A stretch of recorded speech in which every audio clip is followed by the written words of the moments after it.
Kebetulan kan abang kerja ngedesain, abang juga nerima klien dari luar negeri tuh. Abang sering dapat klien dari luar negeri.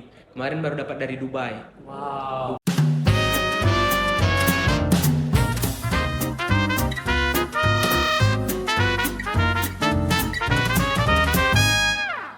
Assalamualaikum warahmatullahi wabarakatuh. Halo semuanya, selamat datang di Gestalt. Halo semuanya, kenalin nama aku Ariel Ramadan. Kalian semua bisa panggil aku dengan Ariel. Nah, sekarang itu aku nggak sendirian nih teman-teman. Aku udah ditemani sama tamu spesial kita nih yang kece abis menyala abis lah pokoknya ya. Halo Bang Alibi. Halo Ariel. Halo, Ainonnya mana Bang? Lagi di jalan. Lagi jalan ya?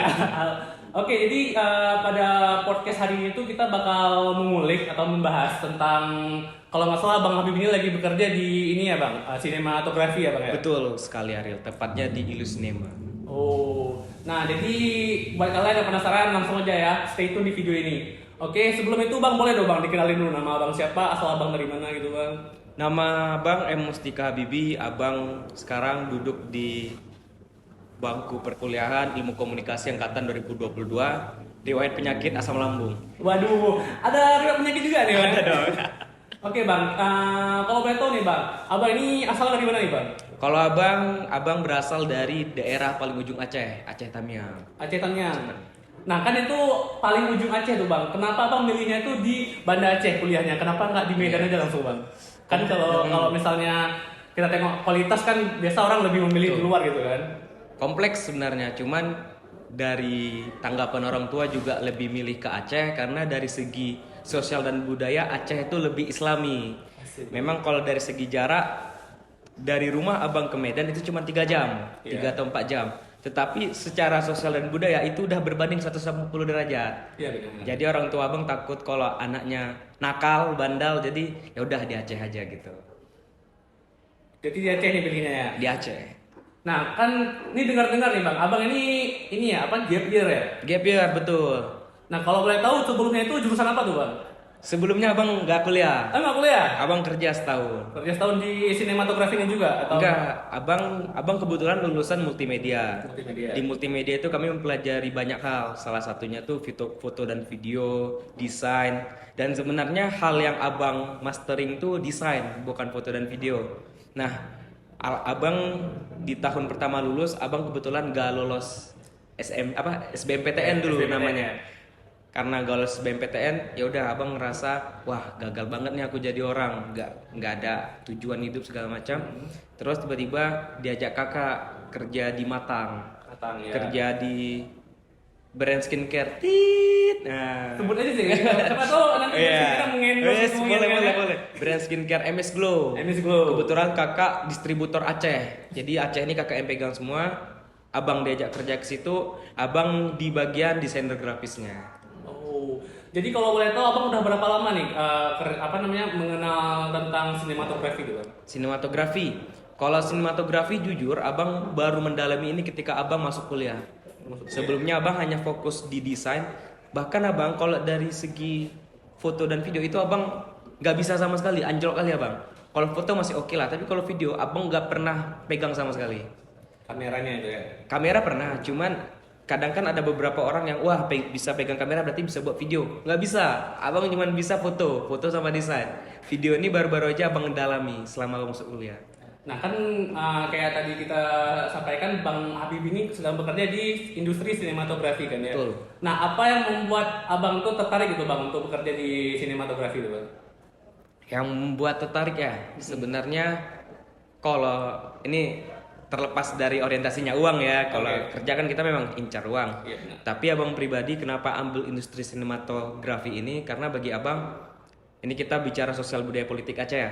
Zaman sekarang orang mengenal budaya bukan lagi dari orang tua, bukan lagi dari sekolah, tapi mereka mengenal budaya dari apa yang mereka terima di media sosial, baik itu foto, video dan sebagainya macam. Menurut abang, salah satu upaya untuk bisa meneruskan budaya ini adalah dengan sinematografi, dengan video. Jadi abang rasa kayaknya dengan abang mendalami ini, abang bisa belajar banyak tentang budaya dan abang bisa mengeksplor serta mempromosikan budaya tersebut ke orang-orang begitu. Wow, keren banget ya. Goals dari Bang Habibie ini. Luar biasa. Pengen mengenalkan budaya Aceh ke orang luar, teman-teman. Nah, kan selama abang bekerja di industri sinematografi pasti ada suka dan duka tuh bang.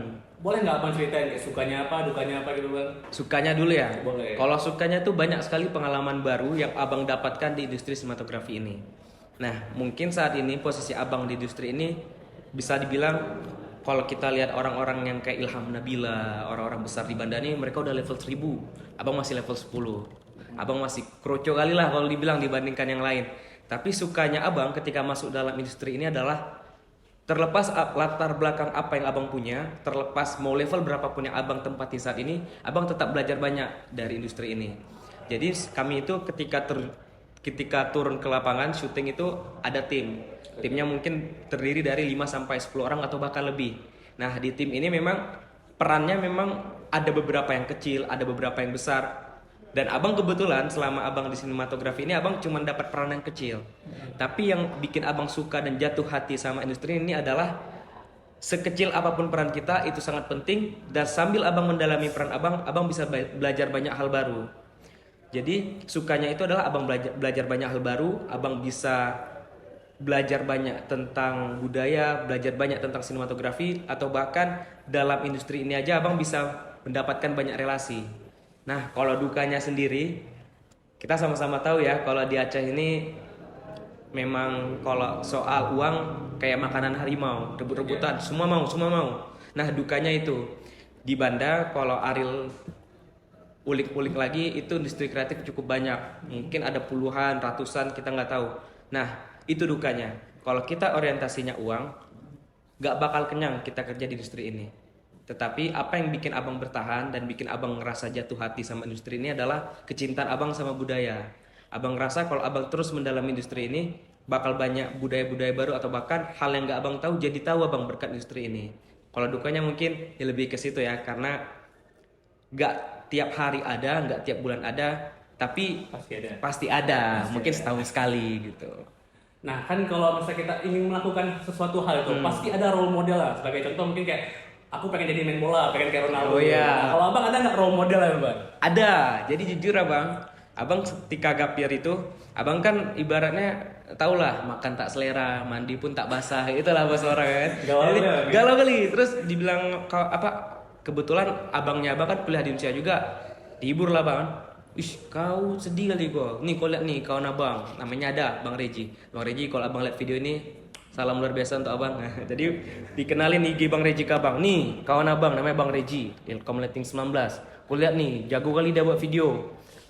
Iya jago ya, keren juga dia dalam hati abang gitu. Terus abangnya abang bilang, kau harus bisa kayak dia. Jadi kau selama waktu luang nih, kau pelajarin terus apa yang bisa kau pelajari. Jadi ketika kau kuliah nanti abang kenalin kau sama dia. Nah kebetulan ketika abang kuliah, secara nggak sadar abang ketemu sama Bang Reji. Ketemu sama Bang Reji bukan di ruang lingkup yang profesional, di ruang lingkup pertemanan. Kebetulan abang saat itu lagi liburan bareng sama teman-temannya abang, dan ada Bang Reji. Di situ kami ngobrol-ngobrol deket, ketawa-ketawa, ketiwi. Terus yang awalnya dari kawan, tiba-tiba karena udah deket, udah akrab, namanya saling jilat menjilat ya. Nih Bang Reji bere kali, aku nggak nyangka bisa liburan sama Bang. Tahun lalu aku cuma lihat abang di IG, sekarang abang fallback aku, kita ngobrol bareng. Terus abang bilang, abang Abibi mau lah bang masuk industri ini, kayaknya keren, seru. Oh mau Abibi, nanti abang kenalin sama orang di industri ini, dia lagi butuh orang terutama di bidang desain. Abang kan memang mastering desain tuh, masuk abang ke industri itu. Jadi kalau dibilang, benar bahasanya lucu, karena kita nggak expect yang awalnya cuma lihat di IG tiba-tiba diajak kerja betulan sama abang nih begitu. Nah selama abang bekerja di industri ini, apa pengalaman yang paling nggak bisa abang lupakan? Atau nggak ada nggak proyek yang sekiranya ini jadi pengalaman paling berharga buat abang itu selama bekerja di sini? Bagus nih pertanyaan luar biasa. Alhamdulillah kan kalau proyek mungkin ada beberapa proyek yang sudah abang kerjakan, tapi yang paling berpengalaman itu adalah kami membuat suatu proyek tentang Jurkam. Jurkam itu adalah juragan UMKM. Di series Jurkam ini kami meliput beberapa juragan UMKM yang sangat berdampak bagi masyarakat sekitar. Nah, kami ada 2 episode. Yang pertama itu Lok Swame dan Biren, satu lagi Pidi dan Pidi Jaya. Kenapa abang bilang sangat menarik? Dari situ abang belajar banyak hal. Ariel tahu ini nggak Sigli? Tugu yang bulat tuh tahu nggak? Kinder Joy. Kinder Joy. Tunggu Kinder Joy. Tunggu Kinder Joy. Kalau dibilang PD kan terkenal sama komoditas biji melinjonya. Ya, melinjo. Nah, abang sama tim sama dari Lusnema, shout out to Lusnema, abang pergi ke salah satu rumah UMKM yang ada di PD namanya Rumah Harapan. Rumah Harapan ini diinisiasi oleh namanya Bu Eka. Yang menariknya adalah Ariel, Bu Eka adalah seorang janda. Di rumah UMKM Rumah Harapan itu yang kerja janda semua. Jadi bisa dibilang dari abang yang awalnya meliput video, abang belajar banyak. Bagaimana seorang janda yang dianggap lemah di masyarakat tiba-tiba dia bisa membuka peluang ekonomi bagi banyak orang. Dan ketika abang masuk dalam dapur UMKM-nya itu disambut hangat kali. Kalau kita lihat janda kan banyak pikirannya. Nggak janda single parent, mohon maaf ya. Single parent kan banyak pemikirannya. Dia ngurus anak, dia kerja, cari rezeki, cari ya butuh kehangatan lah dari sesama keluarga atau apa. Tapi kan sering dianggap sepele, sering dianggap lemah. Nah, tapi mereka masih bisa nyambut kami dengan hangat, masih senyum. Bahkan abang sampai, ih ada ini digituin, paham lah maksudnya kayak mana. Tapi kayak di situ abang ngerasa kayak apa yang abang jalanin sekarang nggak buruk-buruk kali dibanding orang. Di situ abang ngerasa jatuh hati kali sama industri kreatif ini. Dan ketika kami datang ke situ pun mereka masih menggunakan cara yang manual untuk bisa membuat keripik muling. Namanya keripik muling, keripik muling. Mereka jadi biji melinjo itu diketok sama mereka, diketok terus dikeringin, digoreng, dan itu semua prosesnya manual. Mereka ngambil biji melinjonya tuh itu di belakang dapurnya. Jadi di belakang dapurnya banyak kali tuh pohonnya. Jadi tinggal ambil, olah. Dan itu menurut abang salah satu pengalaman yang sangat menarik. Di sisi lain abang tahu cara pembuatan kerupuk muling. Di sisi lain abang jadi tahu ternyata di pedalaman Aceh masih banyak yang ekonominya kurang sejahtera, tetapi masyarakat sekitar saling bahu membahu untuk bisa beradaptasi lah dengan kegilaan ekonomi ya kalau dibilang gitu. Jadi itu pengalaman yang paling berkesan paling berkesan menurut abang. Nah kalau misalnya nih ada kayak teman-teman sekiranya yang pengen kayak Bang Habibie gitu, nah itu udah nggak kayak tips and triknya itu cara supaya mungkin yang tertarik gitu kan? Ariel pribadi kan nggak terlalu paham juga soal kayak kamera atau cara foto. Nah itu cara supaya kayak kita tuh mau terjun gitu ke apa industri ini. Apakah kita harus punya peralatan yang mahal kah? Atau harus master kali di satu bidang itu kah? Nah, menurut abang tuh gimana tuh bang? Kalau menurut abang, yang pertama nggak perlu alat. Abang sampai detik ini abang nggak punya alat. Boleh ditanya, abang nggak punya sama sekali setup ataupun alat yang mendukung abang untuk bekerja di industri ini. Paling cuma laptop karena abang suka desain. Tapi kalau industri sinematografi, mungkin banyak orang berpikir, aku nggak punya kamera, aku nggak punya lighting, aku nggak punya pengalaman pegang kamera. Nggak masalah. Tetapi yang harus digarisbawahi, kalian harus paham dulu cara kerja industri ini bagaimana. Karena biasanya persaingan di industri ini sangat gila dalam artian berapa banyak orang di Bandung bisa mengoperasikan kamera, berapa banyak orang di Bandung bisa buat video. Nah mungkin dari kriteria-kriteria tersebut kalian harus bisa mengembangkan lagi, mungkin dari sisi kreativitas ya. Kalau menurut abang, walaupun kalian bisa buat video, walaupun kalian bisa buat pegang kamera, tapi kalian belum tentu bisa buat film yang menarik. Nah menurut abang, salah satu kunci utama untuk bekerja di industri ini adalah kreativitas. Kreativitas itu terserah bentuknya apapun. Entah kalian jago desain, kalian kreatif, kalian bisa mengembangkan ide kalian dalam bentuk desain, nggak masalah. Entah kalian cuma jago pegang lighting, tapi kalian kreatif, bisa cari peluang untuk kerja di situ, nggak masalah. Nah, selanjutnya yang harus kalian ketahui adalah relasi paling penting. Itu paling penting. Bohong kalau orang bilang aku nggak butuh relasi, bullshit tuh. Paling penting relasi. Mungkin abang kalau nggak dikenali sama Bang Reji, abang nggak bakal kayak sekarang. Nah mungkin salah satu privilege abang adalah abang dikenali. Relasi itu nggak abang cari tapi abang kenali. Namun saat ini abang juga fokus untuk cari relasi abang sendiri. Dan menurut abang ya, ini anak-anak Ilkom yang nonton, relasi pertama yang kalian dapat di kampus itu dari himpunan. Terlepas apapun itu, cari relasi di himpunan, terserah mau dari bidang apa, bidang agama, sosmas, pubdoc, kominfo, PSDM, masuk aja himpunan. Karena dari himpunan kalian jadi lebih paham struktural organisasi itu gimana, dan mungkin dari himpunan kalian jadi jadi lebih mengenal sesama kalian, nanti kalian bisa cari peluang. Misalnya Ariel bisa buat video recap pakai HP. Cuman kan Ariel nggak tahu nih mana aku implementasiin keahlian aku. Tiba-tiba masuk Ariel di himpunan. Ternyata di himpunan lagi ada acara rapat, terus nggak ada yang rekam. Ariel tawarin, bang kak, Ariel aja yang buat recap, Ariel bisa. Nah dari Ariel buat kayak gitu, orang-orang bakal paham, oh si Ariel bisa buat video. Dan satu lagi yang paling penting, yang paling terakhir, jangan malu untuk menunjukkan branding diri. Penting mulai aja. Mulai aja dulu. Nah, fenomena saat ini kan bukan masyarakat, anak-anak Gen Z kan postingan Instagram no, profil Instagram kosong, Nggak pede. nggak Ya. pede, akun Instagram dikunci. Kalau dikunci mungkin oke lah, cuman kalau merasa malu dengan identitas diri, menurut abang nggak bakal jadi apa-apa. Kalau kalian masih ngerasa aku belum punya apa-apa, sampai kapan kalian berpikir kayak gitu? Sedangkan ketika kalian belum punya apa-apa aja, kalian nggak mau berusaha, begitu menurut abang. Nah jadi buat kalian ya para penonton semua, jangan insecure kalau kalian nggak sekiranya nggak bisa pegang kamera kah atau nggak punya peralatan, jangan insecure. Yang penting mulai aja dulu ya kayak kata Bang Habibie. Nah Bang Habibie ini kan Bang Habibie sendiri ini masih aktif kuliah tuh Bang kan ya. Betul. Nah gitu gimana cara Abang nge-manage waktu antara kerja sama kuliah tuh Bang? Kalau sekarang kan abang termasuk dalam kriteria KKN. Gimana tuh? Kuliah kerja nongkrong. Jadi KKN ya, abang KKN. Jadi cara manage waktu menurut abang pribadi, mungkin kalau orang-orang yang hidupnya udah tertata, maksudnya mereka ada rundown jam segini, abang enggak. Abang kalau boleh jujur, abang hidup abang nggak terpaku sama waktu. Tapi yang flow gitu aja. Tapi yang harus kalian garis bawahi, buat skala prioritas. Skala prioritas itu bagaimana? Misalnya kalian ada rapat, kerja, nongkrong, sama buat tugas. Menurut Ariel mana yang didahulukan? Rapat, kerja, nongkrong, buat tugas. Tugas dulu karena lainnya kan mepet misalnya. Iya. Habis tugas, Baru nongkrong mungkin atau ya kalau menurut abang biasa nongkrong. Nongkrong sambil buat tugas sambil kerja. Oh Jadi double, langsung ketika abang ngerasa, oh aku ada janji nongkrong, aku ada janji buat tugas, aku ada kerja. Kebetulan kan abang kerja nggak desain, abang juga nerima klien dari luar negeri tuh. Abang sering dapat klien dari luar negeri. Kemarin baru dapat dari Dubai.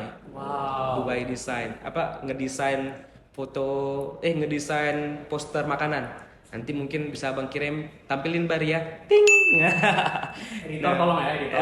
Jadi abang ketika ada janji nongkrong, buat tugas dan kerja, abang nongkrong, tapi abang sambil kerja sambil buat tugas. Nah, tapi kalau masalah rapat, tergantung dulu rapatnya seurgen apa. Kalau memang ini nggak boleh ditiru juga, tapi kalau menurut abang, ketika rapat itu kehadiran kalian nggak terlalu penting, nggak terlalu urgen, nggak masalah untuk izin sekali dua kali. Karena kalian memang ada kebutuhan mendesak, yaitu kerja dan buat tugas. Karena ketika kalian rapat, kalian nggak bisa kerja, kalian nggak bisa buat tugas. Tapi kalau kalian nongkrong, kalian bisa kerja, kalian bisa buat tugas.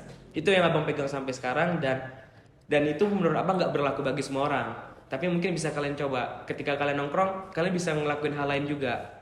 Jadi nggak muluk-muluk kayak kerja seharian depan rumah, nggak kemana-mana, nggak ketemu kawan, nggak bisa. Harus multifungsi gitu Yes, ya, serba betul. bisa pokoknya. Betul, Ariel.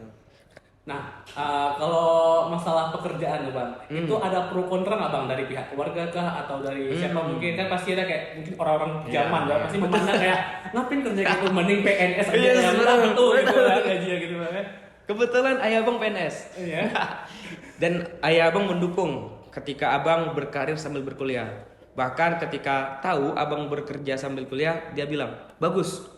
Ceritain sama ayah abang, ayah dulu kerja jahit sepatu di bawah jembatan Lamnyong. Kaget abang kan? Yang betul ya? Iya, jadi apa yang kulakukan sekarang ayah sangat dukung. Karena abang kata-kata dari keluarga abang yang sangat abang pegang saat ini adalah laki-laki kalau nggak kerja apa yang mau dipegang? Laki-laki kalau nggak bisa cari nafkah apa yang bisa diandalkan. Nah, jadi menurut abang kerja dan mencari nafkah nggak harus nunggu ketika kita selesai kuliah. Di usia abang yang masih muda, mungkin masih ada lebih muda dari abang, nggak masalah kalau kalian udah kerja dan bisa mencari uang. Bahkan banyak orang yang lebih hebat dari abang, yang lebih muda dari abang udah bisa cari kerja. Dan abang rasa itu bukan sesuatu yang harus dianggap sebagai hal yang tabu. Karena ketika kita sudah ada pegangan sebelum kita lulus kuliah, ketika kita lulus kita sudah ada jalan sendiri. Nggak yang kalau kita nggak ada passion, nggak ada kerja pas lagi kuliah, pas lulus kita harus buat jalan baru lagi. Linglung jadinya. Ngelinglung jadinya. Tapi kalau kita udah ada jalan ketika kuliah, nanti setelah lulus jalannya makin lebih enak, makin licin ya, karena ada gelar sarjana. Gitu. Oke, ini yang terakhir nih bang, ada nggak kata-kata buat para penonton, buat sobat Gestal nih, sekiranya kayak pengen jadi kayak Bang Bibi, ada nggak kata-kata motivasi ya bang? Kata motivasi, quotes apa gimana nih? Bebas. Ini terlepas dari industri kreatif atau apapun itu yang sedang kita bahas. Kata-kata abang yang sangat abang pegang sampai detik ini abang hidup adalah berbuat baiklah tanpa karena. Kita nggak bakal tahu dari perbuatan baik mana kita sama orang kita dapat kerja. Dari perbuatan baik mana kita sama orang kita dapat rezeki. Dan itu yang abang pegang sampai sekarang. Mungkin kalau abang nggak berbuat baik, nggak menjaga hubungan baik dengan Bang Reji atau Bang Rais atau siapapun itu, abang nggak bakal kerja di industri ini. Dan bagi abang, berbuat baik itu bukan hanya menguntungkan kita, tapi menguntungkan orang-orang di sekitar kita. Ketika orang-orang di sekitar kita merasa beruntung karena kehadiran kita, di situ kita bisa setidaknya masuk 1 atau 2 keuntungan bagi diri kita sendiri. Karena orang lain pun ngerasa, wah enak kalau ada Bibi apa-apa selesai ini. Jadi kedepannya kita bakal dapat hubungan timbal balik dari orang tersebut. Kalau dari abang begitu, Ariel. Oke, jadi buat para penonton nih yang sekiranya kayak pengen baik, tapi nanti kayak mikir sekiranya kayak apa aku baik sama dia nanti malah jahitin aku. Yes. Jangan kayak gitu teman-teman ya. Kita tuh harus kayak seperti Bang Habibie bilang tadi, berbuat baik bukan karena ya gitu Bang ya. Oke, terima kasih Bang Habibie karena telah berhadir di Guest Talk hari ini. Oke semuanya, terima kasih yang udah menonton. See you in next video. Aku Ariel pamit undur diri. Bye bye.